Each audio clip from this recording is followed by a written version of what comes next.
14장 6절을 다 같이 한 목소리로 봉독하겠습니다. 또 보니 다른 천사가 공중에 날아가는데 땅에 거하는 자들 곧 여러 나라와 족속과 방언과 백성에게 전할 영원한 복음을 가졌더라. 아멘. 세 천사 가운데 한 천사가 영원한 복음을 손에 가졌다고 그랬습니다. 왜 영원한 복음을 가졌나? 믿으라고, 믿고 구원받아라. 영원한 복음을 너희가 먼저 믿고 복음을 받고 나가서 전하라.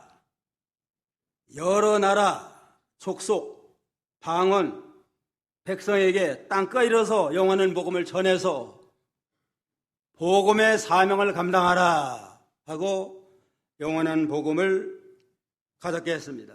그래서 오늘 이 시간은 영원한 복음을 믿고 전하라는 제목으로 선거하겠습니다. 따라합시다. 영원한 복음을 믿고 전하라. 영원한 복음을 믿고 전하라. 종말의 때가 가까웠는데 종말의 때 우리는 어떻게 살아야 될까 하는 믿음의 자세를 우리에게 가르쳐주고 있습니다.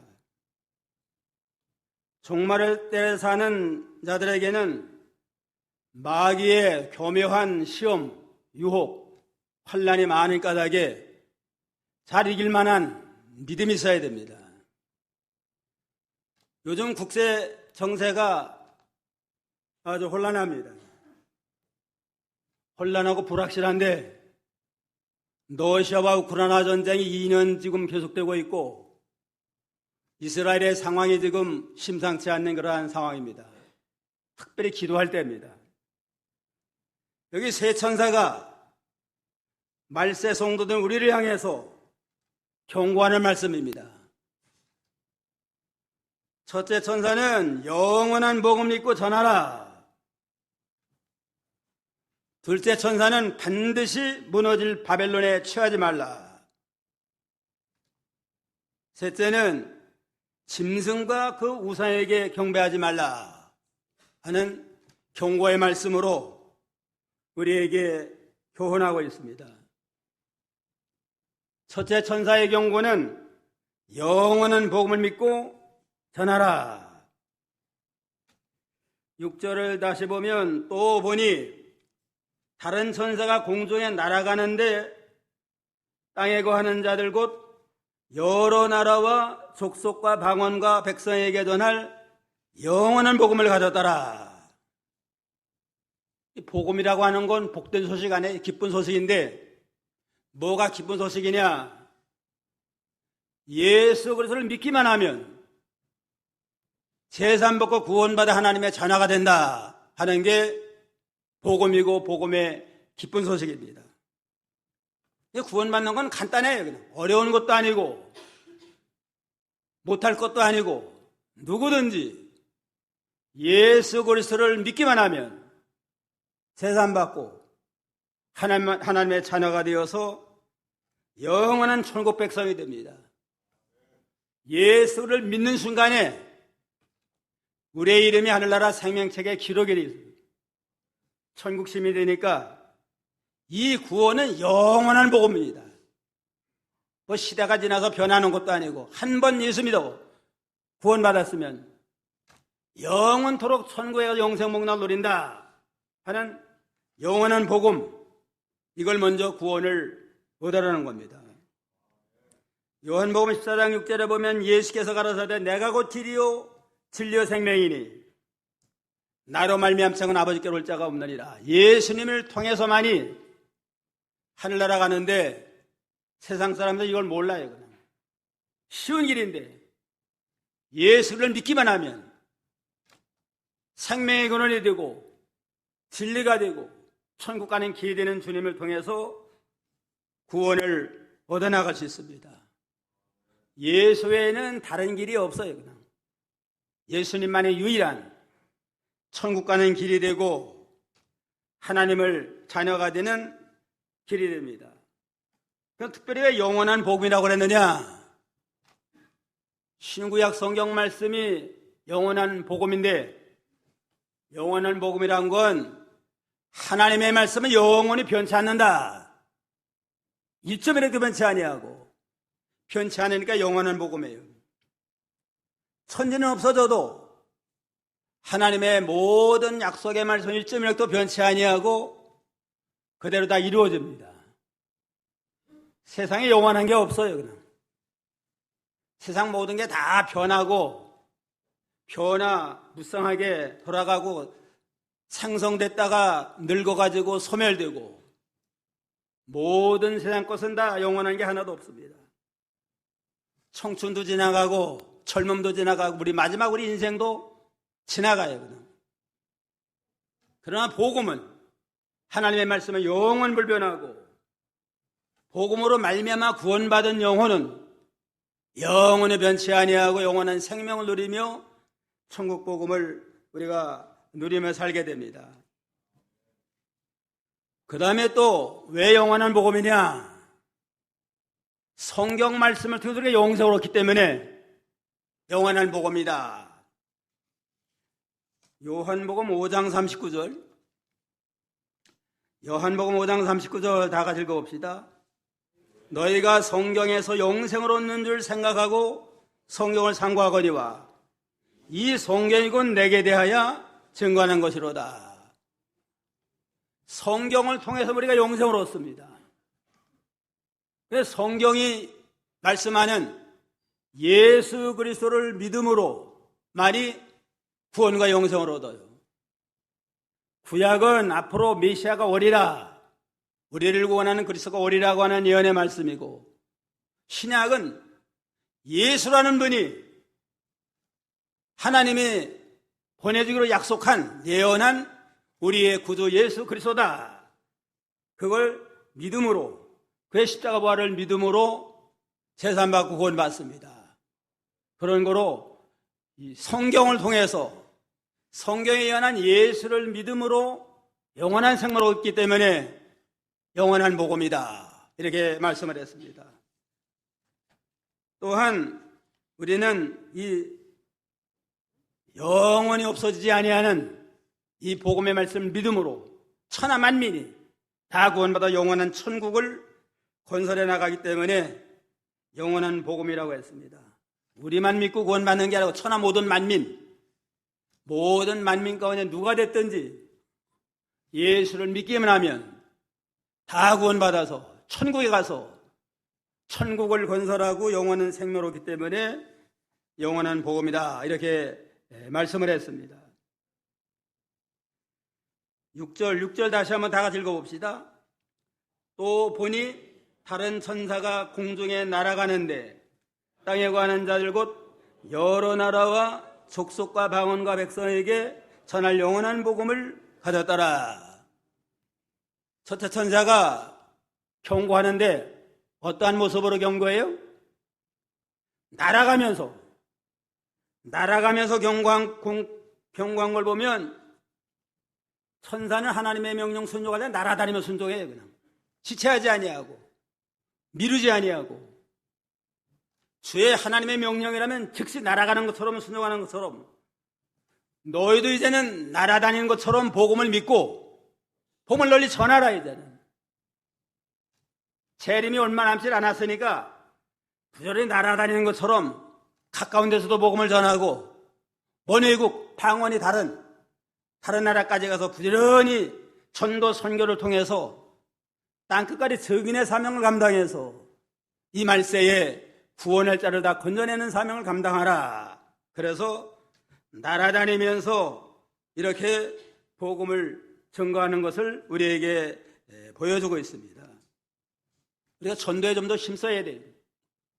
재림이 임박했고 때가 가까웠습니다. 그러니까 가까운 데서 부지런히 전도하고 선교하는 일에도 열심과 충성을 다해서 우리가 사명을 다하는 그러한 성도가 되고 그러한 교회가 되어야 되겠습니다. 7절에 보면 그가 큰 음성으로 가로되 하나님을 두려워하며 그의 영광을 돌리라. 이는 그의 심판하실 시간이 이르렀으니 하늘과 땅과 바다와 물들의 근원을 만드신 이를 경배하라. 큰 음성으로 선포하기를 하나님을 두려워하고 그에게 영광을 돌려라.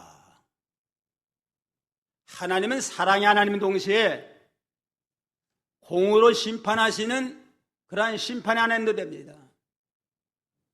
그런 거로 나 같은 것을 부족하지만 믿기 때문에 구원받았는데 이제는 공의로운 하나님 까닭에 끝까지 믿지 않는 자들, 끝까지 믿지 않고 고역하고 불순종하면 공의로 다스리는 엄하신 하나님이다 하는 걸 깨닫고 두룩 떨리는 마음을 가지고 하나님을 경외하는 마음을 가지고 벌벌 떨면서 하나님을 경외함으로 영광 돌리는 생활을 힘써 하라고 그랬습니다.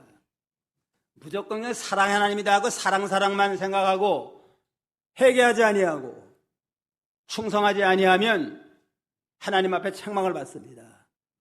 사랑의 하나님 동시에 거역 불순종하면 엄하게 다스리는 공의 하나님이다 하는 걸 깨닫고 늘 하나님을 경외하는 믿음을 가지고 우리가 하나님을 잘 섬겨 영광을 돌리고 또 창조주 하나님을 경배하라. 하늘과 땅과 바다와 물들의 근원을 만드신 이를 경배하라.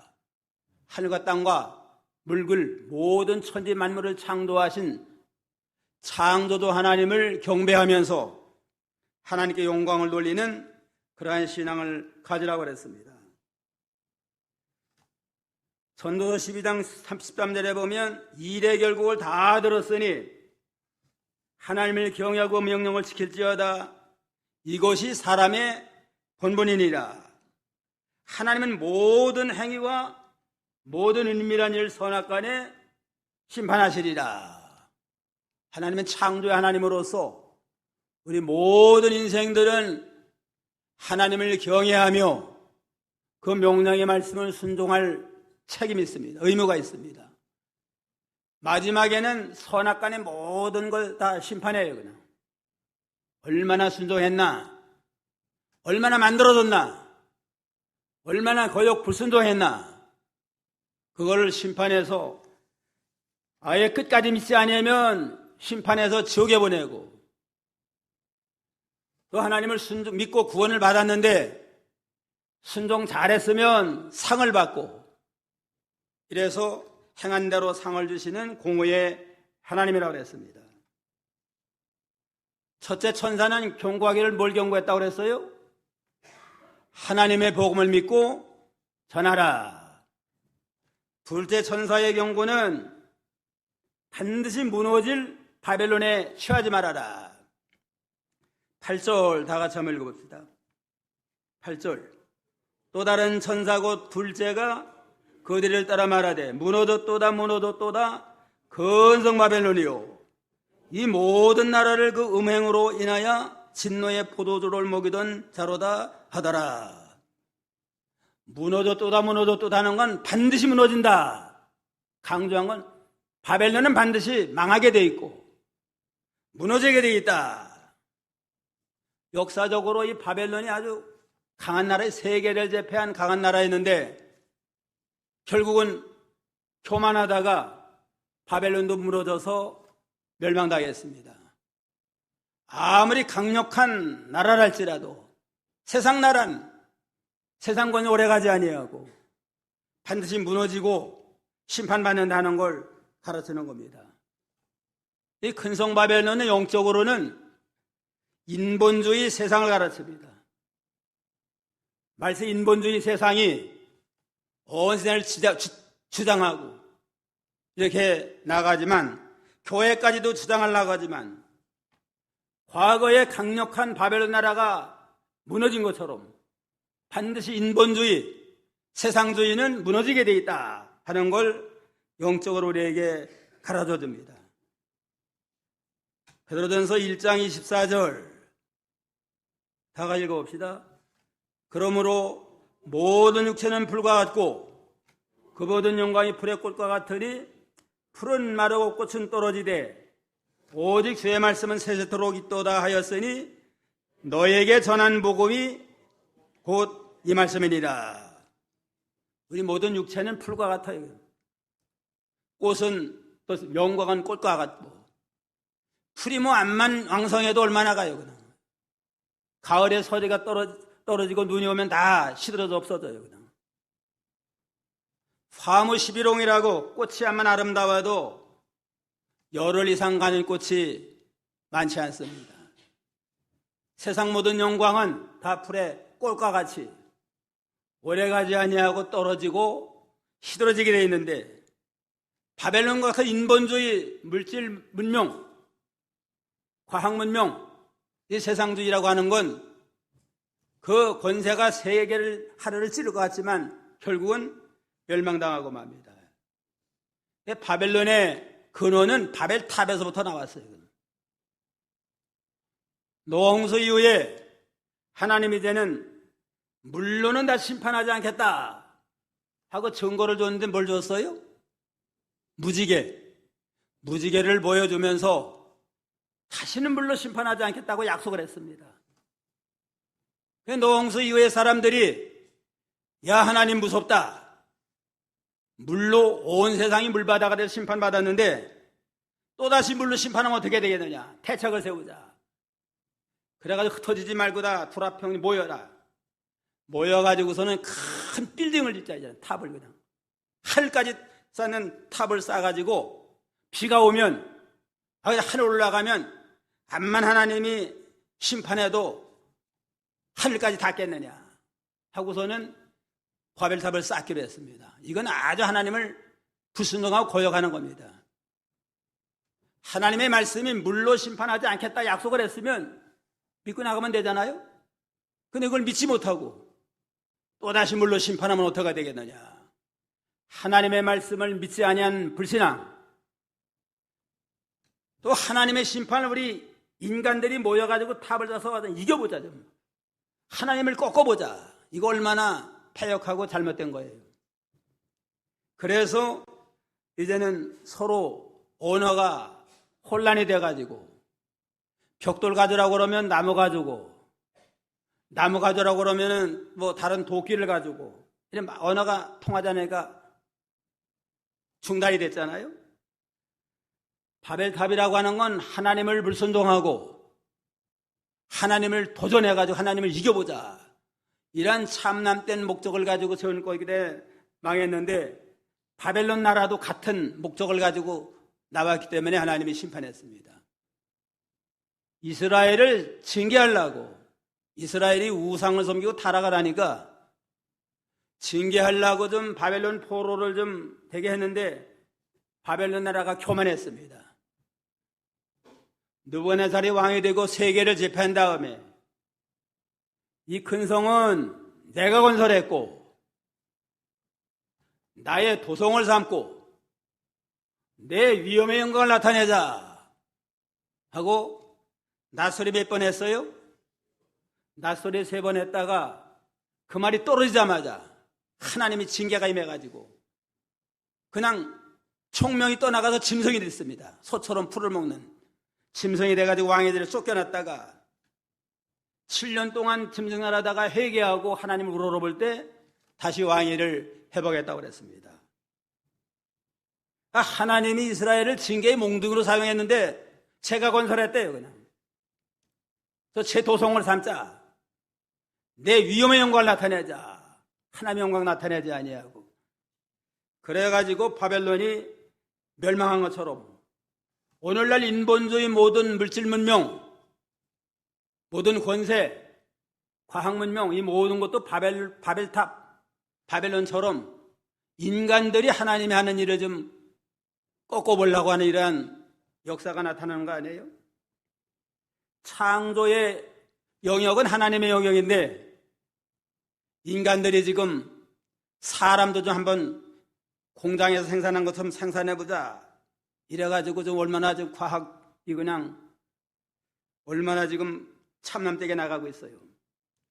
그러니까 바벨론과 같은 인본주의 물질 문명은 반드시 망하게 돼 있습니다. 무너졌도다 바벨론이요. 반드시 바벨론은 무너지게 돼 있으니까 너희들은 바벨론에 취하지 말고 거기서 나와서 하나님 의지하고 하나님의 법도를 따라서 거룩한 구별된 생활을 해야만 바벨론 멸망할 때 멸망받지 아니하고 구원을 받을 수 있다 하는 걸 우리에게 깨우쳐 주는 겁니다.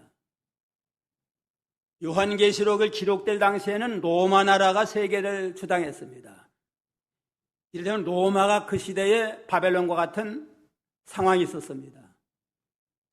전 세계를 제패해가지고 모든 길은 로마로 통한다 하는 권세를 가지고 나갔지만 로마가 어떻게 됐어요? 다 그냥 멸망받아가지고 한락처치 됐잖아요. 그 다음에 또 러시아에 또 공산주의가 나와가지고 세계를 절반 이상 불국해 만들고 교만하고 나가다가 러시아도 무너지고 중국이 부상하지만 중국도 무너지고 다만 공산주의는 기독교를 용납할 수가 없어요. 그냥. 근데 하나님을 부인하고 유물사상이니까 하나님을 부인하니까 암만 권세를 가지고 하나님을 대적해도 마지막에는 무너질 수밖에 없고 멸망받을 수밖에 없다 하는 걸 깨닫고 어떠한 경우라도 바벨론에 취하지 말고 거기에 빠져 들어가지 말라고 그랬습니다. 또 다른 천사고 둘째가 그 뒤를 따라 말하되 무너졌도다 큰 성 바벨론이요 모든 나라를 그 음행으로 인하여 진노의 포도주를 먹이던 자로다. 온 세상을 다 영적으로 음란하게 만들어가지고 하나님을 부인하고 날 따라와라 하고 세상 따라오게 만들고 포도주와 같이 세상 가서 취해도록 하게 만들어서 결국은 멸망시키는 그러한 상황이 있는데 음료의 포도주와 같은 이러한 세상 유혹, 세상 연락 거기에 빠지지 말고 구별된 생활함으로 어떠한 고난 핍박에도 넘어가지 않는 그러한 믿음을 지켜나가라 이렇게 말씀을 했습니다. 바벨론의 멸망은 하나님을 대적하는 악은 반드시 심판받는다. 아무리 핍박받는 하나님의 백성들은 언젠가는 구원한다 하는 걸 우리에게 증거하는 겁니다. 아무리 큰 권세를 가지고 나라를 식민지화하고 자기 나라 삼으려고 하지만 이건 하나님이 허락한 한도 내에서 이루어져요. 적그리스도가 활동하는데 얼마 동안만 활동하라고 그랬어요? 3년 반. 13장에서 말했잖아요. 7년 대환란 가운데 3년 반 동안만 활동하고 그 이상이 되면 하나님 활동 못하도록 합니다. 바벨론의 국가의 연한, 왕을 세우고 폐하는 거, 국가의 연한도 하나님이 정하니까 이건 더 이상은 안 되겠다 그러면 하나님이 다 쳐가지고 멸망당하도록 하나님이 하십니다. 그래서 바벨론 나라도 한 70년 만에 망했어요. 그냥. 이스라엘 징계의 몽둥이로 사용했다가 이제는 이스라엘은 회개하고 바벨론은 교만함으로 망할 때가 되니까 망하고 이스라엘은 회개하니까 구원할 때가 되니까 하나님이 거기서 나와가지고 구원받게 했습니다. 바벨론의 멸망은 악은 심판하고 핍박받는 의인은 반드시 구원한다 하는 구원의 메시지를 베풀어주는 겁니다. 그런 거로 아무리 바벨론이 강하고 뭐 천년만년 권세 누릴 것 같을지라도 망하게 돼 있으니까 바벨론에 취하지 말아라. 세상에 취하지 말고 거기서 나오라고 그랬습니다. 계시록 18장 4절 요한계시록 18장 4절 다 같이 읽어봅시다. 또 내가 들으니 하늘로서 다른 음성이 나서 가로되 내 백성아 거기서 나와 그에 대해 참여하지 말고 그에 받을 재앙들을 받지 말라. 하나님의 백성들은 인본주의 과학문명 세상주의로 나가는 연락 방탕하는 거기서 나오라고 했습니다. 그래야만 그들을 심판받을 때 같이 망하지 않는다. 그러니까 나오라는 겁니다. 우리가 세상에 살지만 세상 풍습 따라 세상 방법으로 살지 말고 하나님께 속한 자니까 하나님을 의지하고 하나님의 말씀에 입각을 해서 하나님의 방법대로 하나님의 말씀대로 구별된 거룩한 생활함으로 고난과 핍박이 오지만 때가 되면 하나님이 건져주시고 자유케 해서 구원의 영광이 되게 합니다. 셋째, 천사의 경고는 짐승과 그 우상에게 경배하지 말라. 9절부터 한번 읽어봐야죠.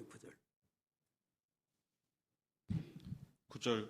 또 다른 천사 곧 셋째가 그 뒤를 따라 큰 음성으로 가로되 만일 누구든지 짐승과 그의 우상에게 경배하고 이마에나 손에 표를 받으면 그도 하나님의 진노의 포도주를 마시리니 그 진노의 잔에 섞인 것이 없이 부은 포도주라.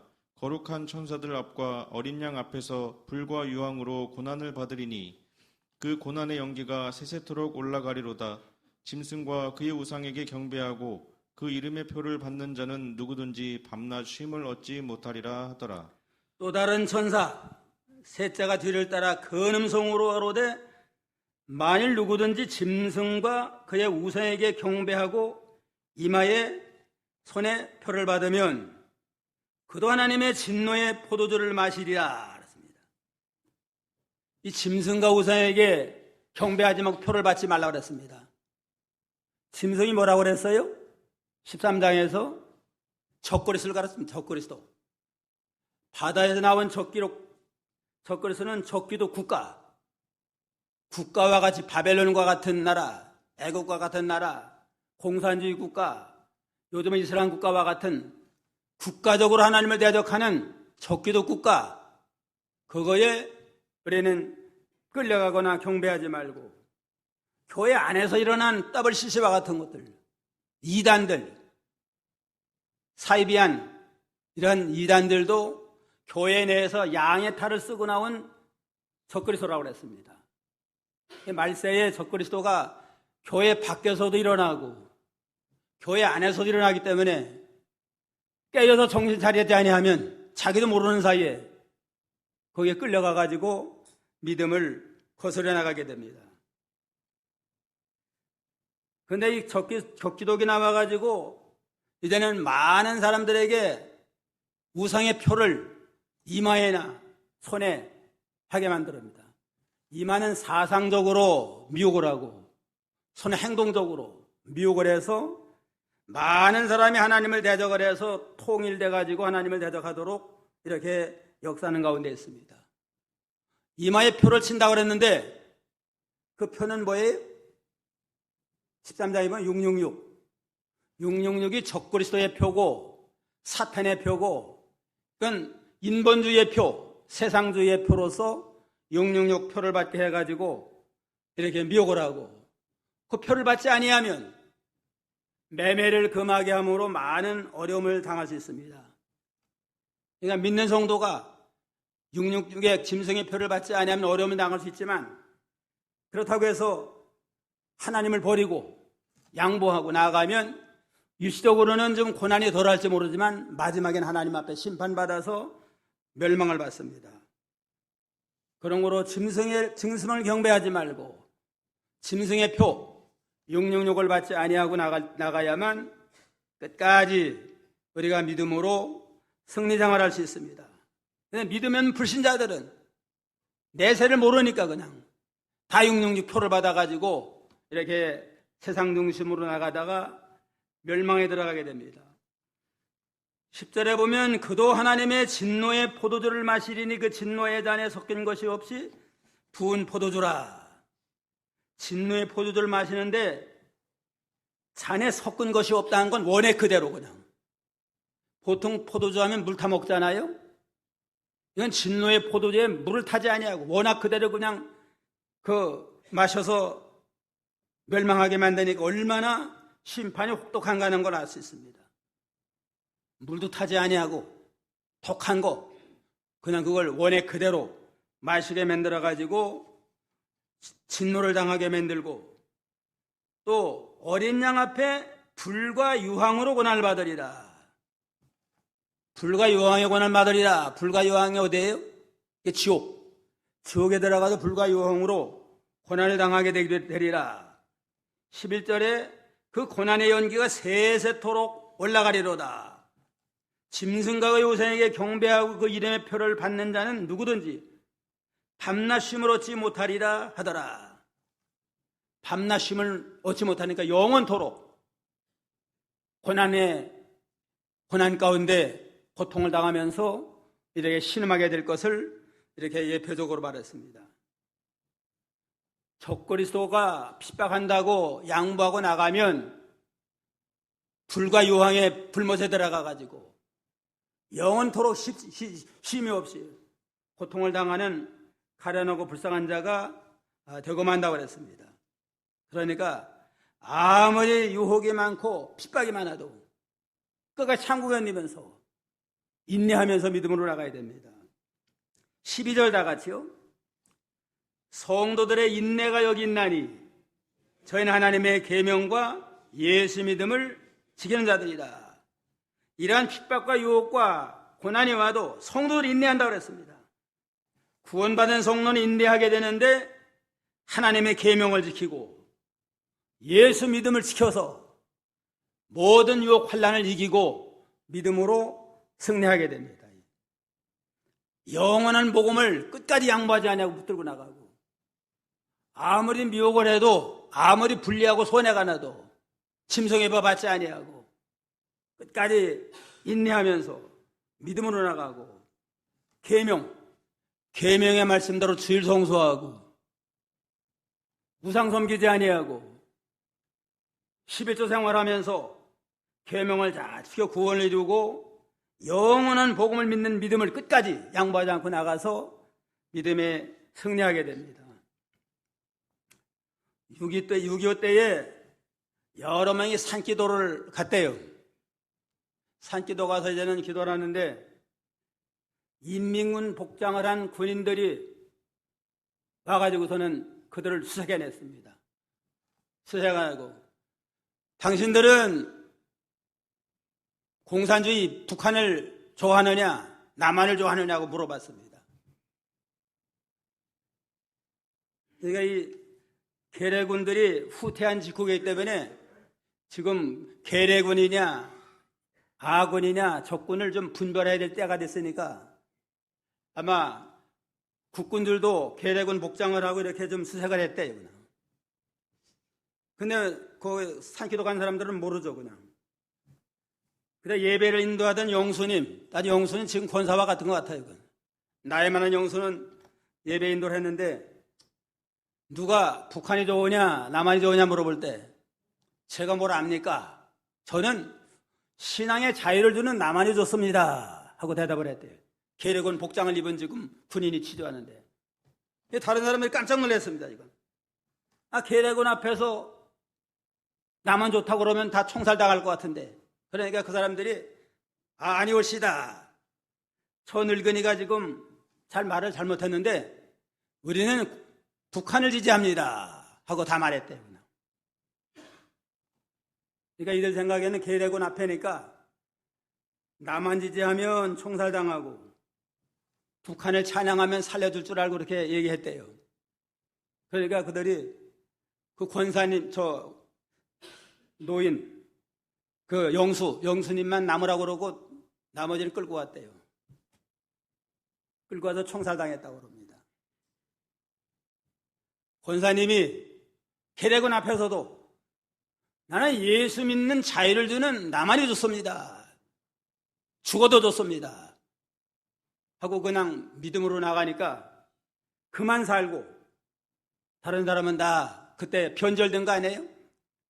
분위기를 봐가지고 난 예수고 뭐고 그냥 안 죽어야 되겠다. 그래가지고 북한을 지지합니다 했다가 자기만 살 줄 알았는데 결국은 죽고 말았다고 그렇습니다. 마태 10장 32절로 33절 다 같이요. 누구든지 사람 앞에서 나를 신하면 나도 하늘에 계신 내 아버지 앞에서 저를 신할 것이요. 누구든지 사람 앞에 나를 부인하면 나도 하늘에 계신 내 아버지 앞에 저를 부인하리라. 누구 앞에서나 자기를 죽이려고 하는 사람 앞에서나 어디서나 예수님을 시인하면 주님 얼마나 기뻐요. 그냥 할례라 가서 시인해가지고 저 성도는 나를 끝까지 시인한 아주 참 믿음 있는 사람입니다 해서 구원의 영광 천당에 들어가고, 부인했으면 아무리 뭐 그냥 세상에서 큰 직분이 있고 오래 믿었을지라도 홍산당 앞에서 저는 부인했습니다 하면은 난 널 모른다 하고 버림당할 수 있습니다. 그러니까 어떠한 경우라도 영원한 복음 변절하지 아니하 참복음을 끝까지 믿고 인내하면서 예수 믿음을 지키고 계명을 끝까지 지켜서 믿음 잘 지켜서 구원의 영광에 이르는 모든 복된 성도가 되기를 주님의 이름으로 축원합니다.